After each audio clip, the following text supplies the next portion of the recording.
नमस्कार मित्रों, मैं डॉक्टर आईपी सिंह। 2-3 दिन से कंप्यूटर खराब होने से आपके लिए कोई वीडियो नहीं डाल पाया। कुछ संवेदना के धरातल पर भी विक्षुब्ध सा रहा। इस समय फिल्म निर्माता हमारी भावनाओं को जगा करके, हमारी संवेदनाओं को जगा करके जो रोटियां सेकने का काम कर रहे हैं, मेरे विचार से वो बहुत संगत नहीं है। कश्मीर पर, केरला पर जो पिक्चर आई हैं, एक सीमा तक हो सकता है कि उसमें सब कुछ सही दिखाया गया हो, लेकिन कुछ इस कदर हमारी संवेदनाओं को नहीं जगाना चाहिए जो हमारे लिए रचनात्मक ना होकर के कहीं न कहीं विध्वंसात्मक हो जाए।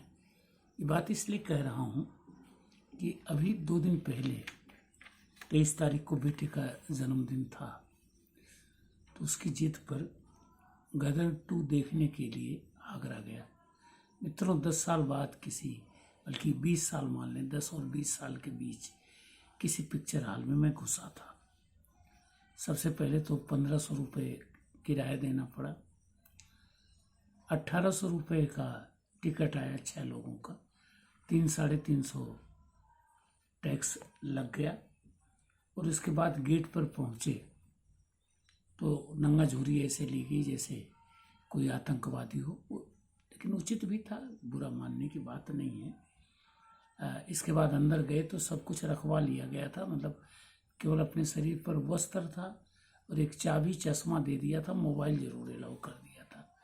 प्यास लगी तो पता चला कि पानी मात्र 90 रुपये का 1 लीटर है और बाकी जो छोटी मोटी चीज़ें आई वो बेटा जाने।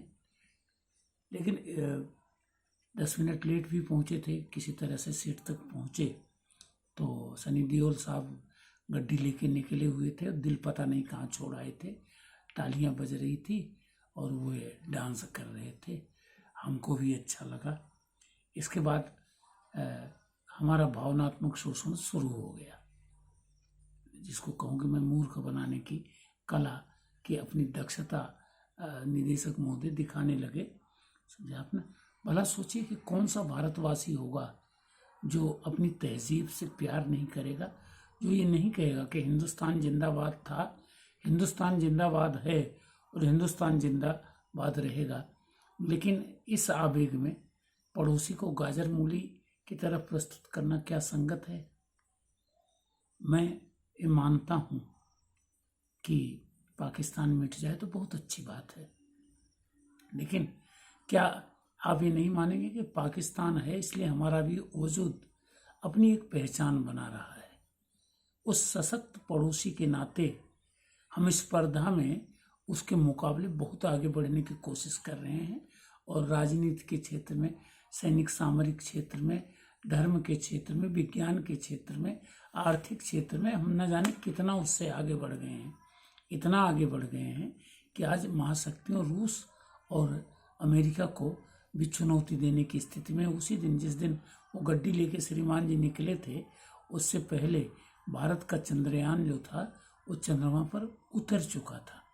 लेकिन मैं इसका एक श्रेय उस सशक्त पड़ोसी को भी देना चाहूँगा जिसकी नीच हरकतें हमारे नौजवानों के खून को जब एक तरह से उबालती हैं तो हम न जाने कहाँ कहाँ झंडा गाड़ने की कोशिश करते। पहले बचपन में हम पढ़ा करते थे 60, 62, 63 के आसपास कि पिंडे पे हम अपना तिरंगा गाड़ाएंगे। रावलपिंडी को पिंडा बोलते थे, समझे आपने?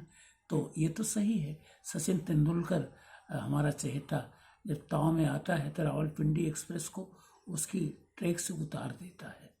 लेकिन मित्रों, क्या ये संगत है? जरा सोचें, मेरी बात का बुरा न माने कि पैसा कमाने के चक्कर में हमें इस तरह मूर्ख बनाना कि बाप बेटे 2 मिल करके और हजारों पाकिस्तानी लोगों को जिस तरह से प्रताड़ित कर जाते हैं, पराजित कर जाते हैं, उन पे जीत जाते हैं। क्या ये संभव है?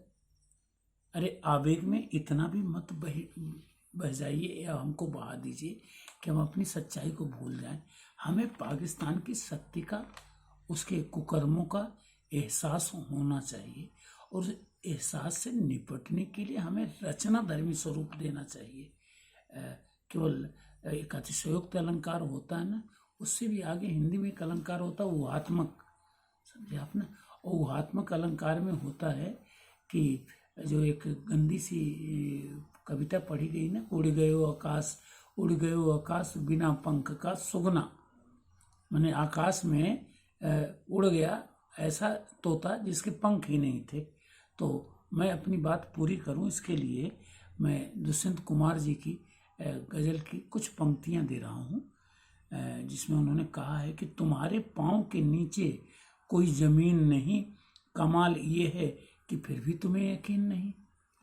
मैं बेपनाह अंधेरों को सुबह कैसे कहूँ, मैं इन नज़ारों का अंधा तमाशबीन नहीं। तेरी जुबान है झूठी जमहूरियत की तरह, तू एक जलील सी गाली से बेहतरीन नहीं। हे फिल्म निर्माताओं, आपसे निवेदन है कि हम भारतवासी आज भी इस बात में विश्वास करते हैं और करेंगे कि हिंदुस्तान जिंदा था, हिंदुस्तान जिंदा है और हिंदुस्तान जिंदा रहेगा। लेकिन अगर नक्शे से पाकिस्तान मिट नहीं सकता है तो हमें ये भी कहना चाहिए कि पाकिस्तान तो जिंदाबाद था, जिंदाबाद है और जिंदाबाद बना रहे, ताकि तेरे मुकाबले हम एक बार फिर रचना धर्मिता के उस धरातल पर अपने आप को स्थापित कर सके जहाँ अमेरिका को बार बार तेरे कारण चुनौती दी है और जीते हैं और फिर जीतेंगे, क्योंकि तू वजूद में रहेगा तो अपनी नीच हरकतें करेगा।